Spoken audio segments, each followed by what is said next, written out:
अपनी संगत बना लेता है, संगत इख्तियार कर लेता है, अल्लाह वाले के हाथ में हाथ दे देता है, तो फिर उसके बाद क्या होता है कि उसके हाथ में हाथ देने से उसकी दुनिया भी संवर जाती है और उसकी आखिरत भी संवर जाती है। जिस तरह इंसान पहले बेकार होता है, किसी काम का नहीं होता है, कुछ अमल पल्ले नहीं होता है, वो गुनाहगार होता है, लेकिन जिस वक्त अल्लाह वाले के हाथ में हाथ आ जाता है फिर उसकी तकदीर बदल जाती है। फिर अल्लाह करीम फरमाता है, बंदे था तो तू गुनाहगार ही, मगर जब तूने निस्बत अब मेरे वली के साथ कर ली है, अब तूने मैंने इस वली के सदके से अब तुझको भी चंगा बना दिया है, अच्छा बना दिया है, नेक बना दिया है। पहले तेरे काम कुछ और थे, मगर अल्लाह वाले के साथ संगत इख्तियार करने से अब तेरे काम भी तेरी तकदीर में मैंने अच्छे कर दिए हैं। इसलिए कहा कि अल्लाह वालों के साथ अपनी संगत इख्तियार करो। जिस वक्त अल्लाह वाले के साथ संगत इख्तियार नहीं की जाती उस वक्त नुकसान ही नुकसान होता है। इंसान किसी वक्त शैतान के बहलावे में आ जाता है, इंसान फिसल सकता है। जिस तरह के हजरत इमाम फखरुद्दीन राज़ी रहमतुल्लाह तआला अलैह वक्त के इमाम है, बहुत बड़े इमाम, आपके शेख हजरत नजमुल्लाह आप, मगर क्या हुआ कि एक दिन शैतान आ गया, इमाम फखरुद्दीन राज़ी के पास आकर कहता है, ए फखरुद्दीन क्या तेरे पास कोई दलील है कि खुदा है? क्या तेरे पास कोई दलील है? दी, 2 दलीलें दी, 3 दी, 4 दी, 5 दी, 6 दी, हत्ता कि आपने एक कम 100 दलीलें दे दी कि खुदा है, खुदा है, खुदा है, खुदा है। और आपके शेख हजरत शेख नजमुद्दीन कुबरा वुज़ू फरमा रहे थे, जब देखा कि मेरा मुरीद जो है, जिसने मेरे साथ संगत इख्तियार की हुई है, जिसने अपने हाथ को मेरे हाथ में दिया हुआ है, जिसने मेरे साथ बैत की हुई है, वो मेरा मुरीद है। अब वो शैतान उसको बहकावे में ला रहा है, बार बार उसको पूछा जा रहा है कि बता तेरे पास क्या दलील है? खुदा है, खुदा है। अब आप वहां पर बैठे बैठे इशारा फरमाते हैं कि ए फखरुद्दीन राज़ी, इस पागल बेवकूफ से कह कि मैं बिन बाकी बिन दलील के अपने खुदा को मानता हूँ, मेरे पास कोई दलील, मैं बगैर दलील के कहता हूँ कि खुदा है, खुदा है, खुदा है। जिस वक्त आपने इतना कहा तो आप बताएं, आपके पास इतनी दलीलें दी, इमाम फखरुद्दीन राज़ी इतनी दलीलें दी, मगर इतनी दलीलें देने के बावजूद भी शैतान कहता मैं नहीं मानता, मैं नहीं मानता, मैं नहीं मानता। अब जिसके हाथ में हाथ दिया हुआ था आपके शेख फखरुद्दीन हज़रत शेख नजमुद्दीन कुबरा रज़ियल्लाहु ताला अन्हु, आप फरमाते हैं कि फखरुद्दीन इससे कह दे, ये जो तेरे से बार बार सवाल करता है, इससे कह दे कि मैं बिन मांगे बिन दलील के अपने रब को मानता हूँ कि मेरा खुदा है। तो ये सारी बात ऐसी होती है कि जिस वक्त हाथ में हाथ आ जाता है, पीछे वलिये कामिल की बैक आ जाती है, वलिये कामिल के पीछे पुष्ट आ जाती है, उसका हाथ आ जाता है, वो डोलने नहीं देता, फिर हर काम वाले न्यारे हो जाता है। और इससे बड़ी बात एक और भी है कि जिस वक्त निस्बत कायम हो जाती है तो फिर यकीन माने अल्लाह की रहमतों का नज़ूल भी होना शुरू हो जाता है, अल्लाह की तरफ से अनायात शुरू हो जाती है। आप सुनेंगे हैरान रह जाएंगे। हजरत माई राबिया बसरिया रहमतुल्लाह ताला बलिया है, आपका विशाल हो गया। जब विशाल हुआ तो आपके जनाजे मुबारक में काफी सारे लोग आ गए जनाजा पढ़ने के लिए। उनके अंदर एक कफन चोर भी आ गया, कहने लगा चलो जनाजा पढ़ लेते हैं, रात को अपना काम तो करना ही करना है, कफन तो चुराना ही चुराना है, चलो जनाजा पढ़ लेते हैं, ताकि लोग महसूस नहीं करेंगे कि ये कौन है। जनाजा पढ़ लिया, जब रात होगी ना लोग चले गए अपने अपने घरों में, क्या करता है वो शख्स कफन चोर, कब्र की खुदाई करता है। जब माई राबिया बसरी के कफन को हाथ लगाता है ना निकालने के लिए हाथ बढ़ाता है, तो माई साहबा फरमाती है देखो कैसा इंसान है कि जन्नती होकर भी जन्नती के लिबास को उतार रहा है। कहिए जरा सुभान अल्लाह, कि जन्नती होकर भी जन्नती के लिबास को उतार रहा है। वो कहता है माई साहबा आपके जन्नती होने में तो कोई शक नहीं है, आप तो जन्नती है, पर मैं कफन चोर कैसे जन्नती हो गया? आप फरमाती है था तो तू चोर ही, मगर जब तूने मेरे जनाजे में शामिल होकर मेरे साथ निस्बत कायम कर ली है ना, उस वक्त से अल्लाह करीम ने तुझको भी जन्नती बना दिया है, उस वक्त तुझको जन्नती बना दिया है। बात यह है जिस वक्त निस्बत कायम हो जाती है, जिस वक्त ताल्लुक कायम हो जाता है, जिस वक्त वली के हाथ में हाथ आ जाता है, तो फिर अल्लाह करीब उस बंदे को नहीं देखता, फिर अल्लाह करीब उस बंदे को देखते हैं जिसके हाथों में हाथ जा रहे हैं कि ये मेरा बंदा है। आखिरी बात करने के बाद इजाजत चाहूंगा। सरकार मदीना कमली वाले आकर तो जहाद नहीं है, जंगे उहद का वाकया है। इस यहूदी आता है, आकर कहते हैं हुजूर अगर मैंने आपका कलमा पढ़ लिया तो हुजूर मुझको क्या मिलेगा? आप फरमाते हैं तूने कलमा पढ़ लिया ना तो तुझको जन्नत मिलेगी। क्या मिलेगी? जन्नत मिलेगी। सौदा हो गया। अब कहने लगा मैं वापस जाने लगा हूँ, जहाद के लिए जाने लगा हूँ। दिल में ख्याल आता है कि शायद मौका मिले ना मिले, अब हुजूर के कदमों का एक बार बोसा ले लूं। देखो निस्बत की बात सुनाने लगा हूं कि निस्बत क्या काम करती है, बोसा ले लूं। अब जब नीचे उतरा बोसा लेने के लिए तो उसका पांव फिसलता है और हुजूर के कदमों में उसकी जान निकल जाती है। जब जान निकल जाती है तो हुजूर अपने दीवानों को फरमाते हैं मेरे दीवानों मेरे करीब आओ। जब करीब बुला लिया ना, आप फरमाते हैं मुझे बताओ किसी ने जन्नती का चेहरा देखा है? किसी ने जन्नती का चेहरा देखना है? साहबा कहते हैं या रसूल अल्लाह क्यों नहीं, हम देखना चाहते हैं, हम मुश्ताक हैं। कौन है वो जन्नती? अल्लाह की कसम सरकार मदीना कमली वाले आका फरमाती है ऐ मेरा दीवाना, आओ इस दीवाने के चेहरे को देख लो, ये जन्नती है। हुजूर ये जन्नती, इसने अभी नमाज भी नहीं पढ़ी, रोजा भी नहीं रखा, ज़कात भी नहीं दी, कोई फर्ज भी अदा नहीं किया, ये जन्नती कैसे? अल्लाह करीम के प्यारे महबूब फरमाते हैं, हमारे आका फरमाते हैं था तो ये दोज़खी, था तो ये जहन्नमी, मगर जब से इसने मेरे से निस्बत कायम कर ली है, अल्लाह करीम उस वक्त इसको जन्नती बना दिया।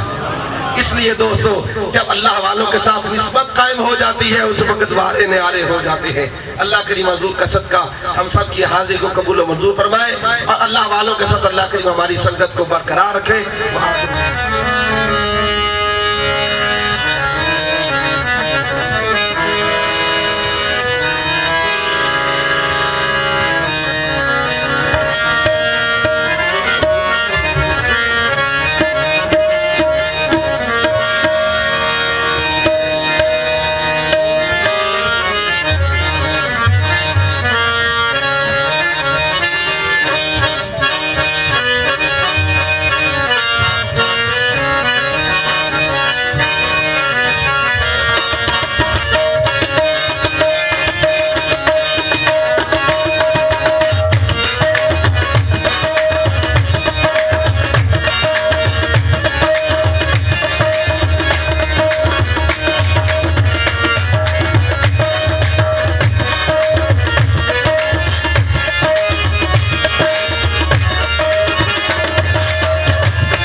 खुद की मोहब्बत नहीं होती, उस पर कभी अल्लाह की रहमत नहीं होती।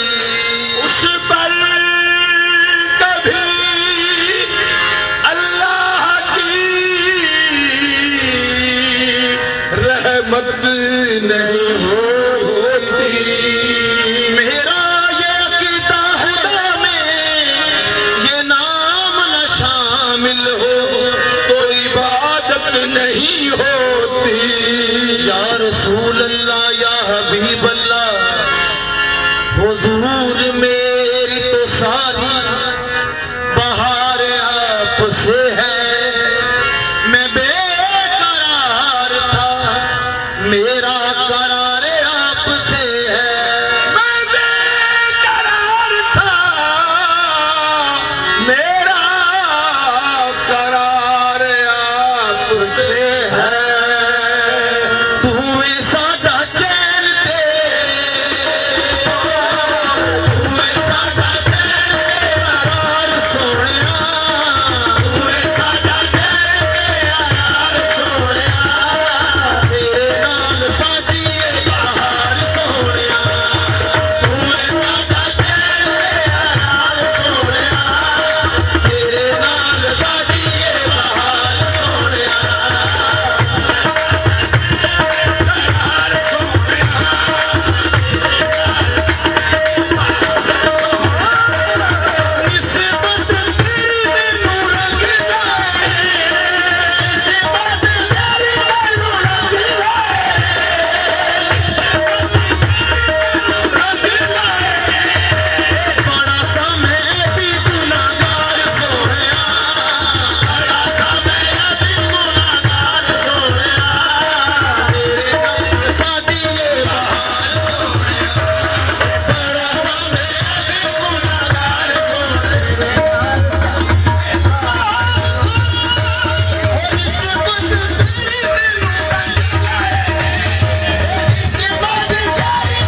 के बाद